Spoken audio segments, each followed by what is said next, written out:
وزیراعظم شہباز شریف نے موجودہ صورتحال میں پانی کے ذخیرے میں اضافہ ناگزیر قرار دے دیا۔ اسلام آباد میں آبی ذخائر سے متعلق اجلاس سے خطاب میں خبردار کیا کہ بھارت کی جانب سے پانی بند کرنے کی دھمکیوں میں اضافہ ہو رہا ہے۔ بھارتی آبی جارحیت کے خلاف اقدامات کو لازمی قرار دے دیا۔ ہندوستان نے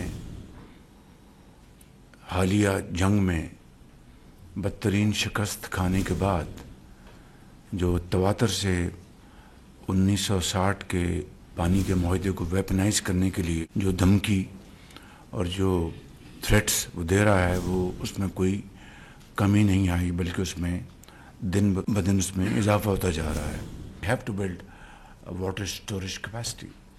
1991 کا جو معاہدہ ہے اس میں واضح طور پر لکھا ہے کہ نئے سٹوریج کیپیسٹی بنائیں گے۔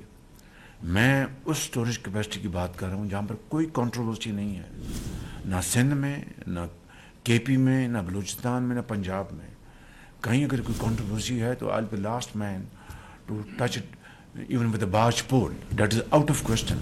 لیکن جہاں پر ٹوٹل یونانیمٹی ہے، جہاں پر اتفاق رائے ہے، وہاں پر اگر آج ہم مل بیٹھ کر ہم اپنا پیٹ کاٹ کر اگر سٹوریج کیپیسٹی بلڈ نہیں کریں گے تو آنے والی نسلیں ہمیں معاف نہیں کریں گی۔